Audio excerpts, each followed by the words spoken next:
Imagine finding a single bone that would force humanity to rewrite its entire origin story. November 24th, 1974. The Afar Desert in Ethiopia. Temperature soaring past 110 degrees Fahrenheit. American paleoanthropologist Donald Johanson was walking back to his Land Rover after another unsuccessful day of searching for fossils when something caught his eye.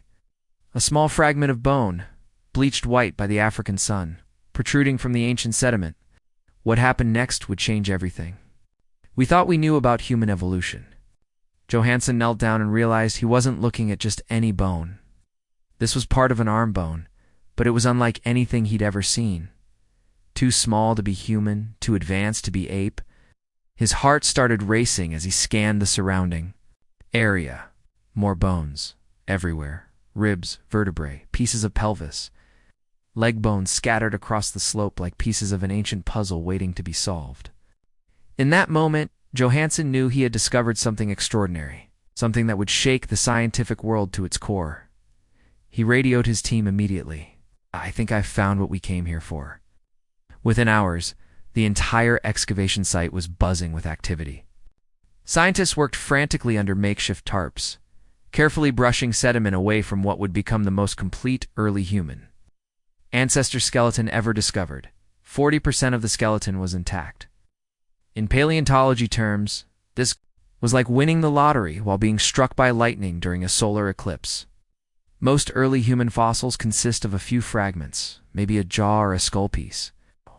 But this skeleton told a complete story. As the bones were carefully extracted and laid out, the magnitude of the discovery became clear. This wasn't just another fossil. This was a window into our deepest past. A 3.5 million year old time capsule that would revolutionize our understanding of human evolution. The skeleton belonged to a female, approximately 25 years old when she died. She stood just over 3 feet tall and weighed roughly 65 pounds, but size wasn't what made her special. It was what her bones revealed about how our ancestors lived, moved, and survived in ancient Africa. The team worked around the clock for 3 weeks, mapping every fragment, photographing every detail. The excitement was electric. They knew they were handling something that would be studied for decades to come. But the skeleton still needed a name. That evening, as the team celebrated their discovery at the base camp, the Beatles' song "Lucy in the Sky with Diamonds" played on a small cassette player. Someone joked that they should call their ancient ancestor Lucy. The name stuck. Lucy became the most famous fossil in the world, but not without controversy. The scientific community erupted into heated debates almost immediately. Some researchers questioned the dating methods used to determine Lucy's age. Others argued about her classification as a human ancestor versus a side branch of evolution. The debates were fierce, sometimes personal, and played out in prestigious scientific journals and conference halls around the world. What made Lucy so controversial was what her skeleton suggested about human evolution. For decades, scientists had believed that the development of large brains came first in human evolution, followed by upright walking. Lucy turned this theory completely upside down. Her brain was roughly the size of a chimpanzee's, about 1/3 the size of a modern human brain. Yet her pelvis and leg bones clearly showed that she walked upright on 2 legs. This meant that bipedalism, walking on 2 legs, evolved millions of years before big brains. The implications were staggering. Everything scientists thought they knew about the order of human evolution was wrong. Lucy represented something entirely new, a species called Australopithecus afarensis, which literally means southern ape from the Afar region. She wasn't quite ape, wasn't quite human, but something remarkably in between. Her discovery forced scientists to completely rethink the human family tree and our place in it. Step into Lucy's world and you enter a nightmare that would kill most modern humans within hours. 3.5 million years ago, the landscape of what we now call Ethiopia was a death trap disguised as paradise. Lush woodlands stretched along ancient lake shores, but lurking in those seemingly peaceful waters were crocodiles the size of school buses. With jaws powerful enough to snap a small tree in half, these prehistoric monsters, called Crocodilus anthropophagus, literally meaning man-eating crocodile. Grew up to 27 feet long and weighed as much as a modern car. They didn't just hunt in water. These apex predators regularly left their aquatic domains to hunt on land. Their massive bodies surprisingly quick over short distances. Lucy and her kind lived in constant awareness of these walking nightmares. But crocodiles were just one threat in a world packed with creatures designed to kill. The woodlands teemed with saber-toothed cats, their canine teeth extending 6 inches from their skulls like prehistoric daggers. Donofelis, the false saber-tooth, specialized in hunting primates. Fossil evidence shows puncture marks in early hominid skulls that match perfectly with Donofelis' teeth. These cats were Lucy's greatest nightmare, perfectly evolved killing machines that could climb trees as well as she could. Giant hyenas roamed in packs, standing 3 feet tall at the shoulder with bone-crushing jaws capable of snapping femurs like twigs. Pushicracuta breviestris made modern hyenas look like house cats. They weren't scavengers waiting for leftovers. These were active hunters that could take down animals 10 times their size through pack coordination and sheer brutality. The ground Itself presented constant danger. Massive pythons, some stretching over 30 feet long, coiled in the undergrowth, waiting for unwary prey. One wrong step could mean death by constriction, being slowly squeezed until every bone snapped and every breath became impossible. Lucy's day began before dawn, not by choice, but by necessity.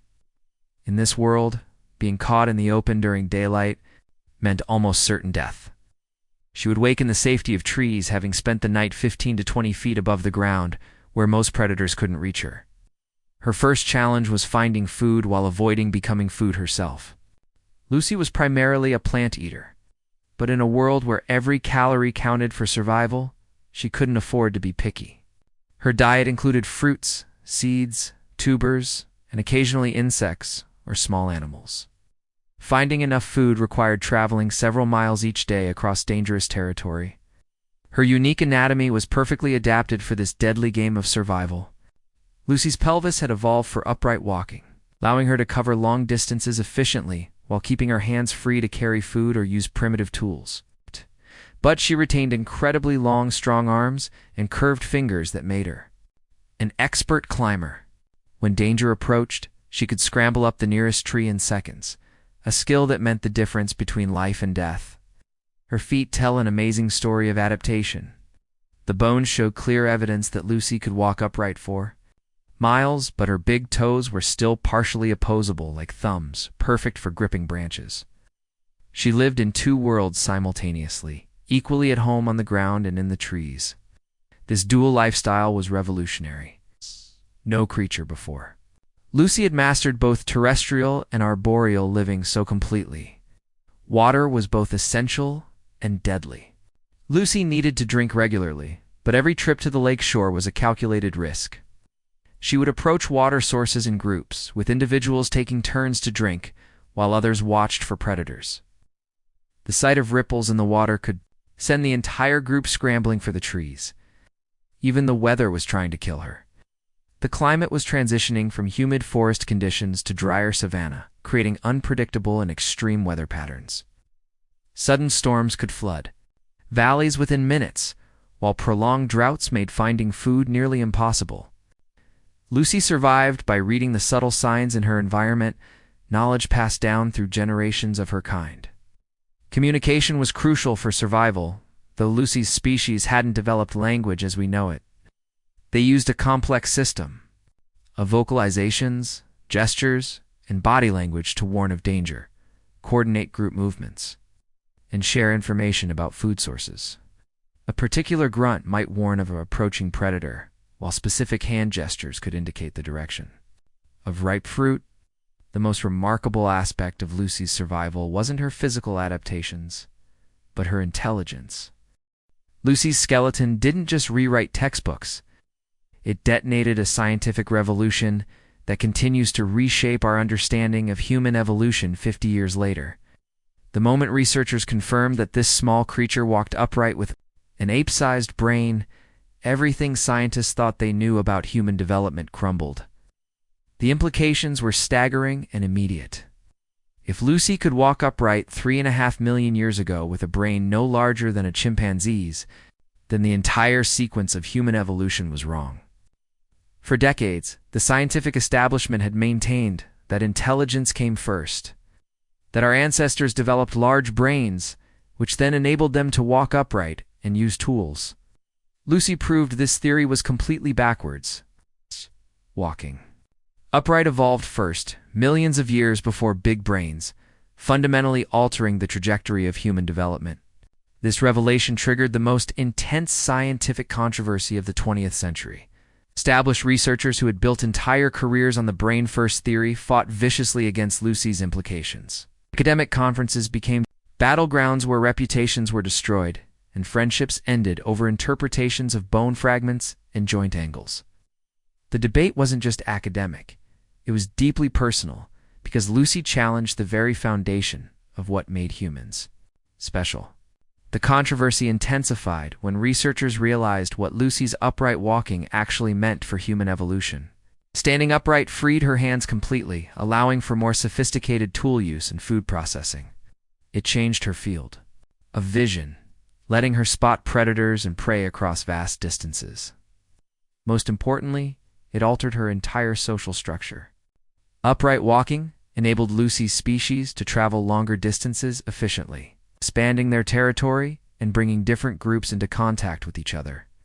This increased social interaction accelerated evolutionary pressure for better communication, cooperation, and problem-solving abilities. The brain expansion that would eventually lead to modern humans was a direct consequence of walking upright, not the cause of it. Lucy's discovery launched an unprecedented wave of fossil hunting across Africa. Suddenly, every paleontologist wanted to find the next Lucy, the next piece of the human puzzle that would bring fame and revolutionize our understanding of evolution. Teams poured into the Rift Valley, armed with new techniques and technologies. Inspired by the methods used to study Lucy's bones, these expeditions struck gold repeatedly. In the decades following Lucy's discovery, searchers found dozens of other Australopithecus afarensis specimens, painting an increasingly detailed picture of our ancient ancestors. They discovered Lucy's species lived in social groups, cared for their young for extended periods, and showed evidence of primitive tool use. Most shocking of all, they found that Lucy's species coexisted with multiple other human-like species simultaneously. The human family tree wasn't a simple, linear progression from ape to human, but a complex bush with multiple branches, most of which went extinct while only one lineage eventually led to modern humans. Lucy's impact extended far beyond paleontology. Her discovery influenced fields from genetics to anthropology to philosophy. Genetic studies inspired by questions raised by Lucy's skeleton revealed that humans and chimpanzees shared a common ancestor approximately 6 to 7 million years ago, making Lucy's 3.5 million-year-old bones a crucial link in understanding that divergence. Anthropologists began studying modern hunter-gatherer societies with new questions inspired by Lucy's lifestyle. How did early human social structures develop? What role did cooperation play in survival? How did the transition from forest to savanna living shape human behavior? Lucy's skeleton provided the framework for answering these fundamental questions about human nature. The philosophical implications were equally profound. Lucy forced humanity to confront uncomfortable truths about our place in the natural world. We weren't the inevitable result of evolution progressing toward intelligence and consciousness. We were the unlikely survivors of a brutal evolutionary lottery where dozens of other human-like species went extinct. Lucy showed us that human consciousness and civilization emerged from the same evolutionary pressures that shaped every other species on Earth. We weren't separate from nature, we were products of it. Modern technology has revealed even more secrets from Lucy's bones. CT scans and advanced imaging techniques have shown details invisible to researchers in 1974. Her bones reveal evidence of climbing-related stress fractures, confirming that she spent significant time in trees despite being adapted for walking. Isotope analysis of her teeth has revealed details about her diet and the environment she lived in. Most remarkably, New discoveries continue to validate Lucy's revolutionary message. Recent finds of even older bipedal species have confirmed that upright walking was indeed the first major step in human evolution.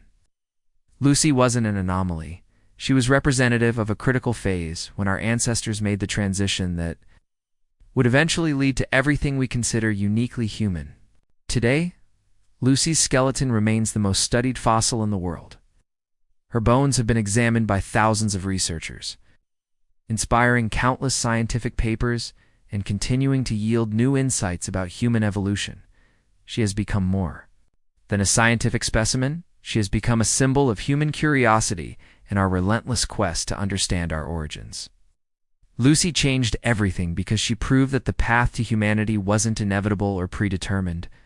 She showed us that we are the products of countless random events, evolutionary accidents, and survival decisions made by creatures who could never have imagined what their descendants would become. In studying Lucy, we study ourselves.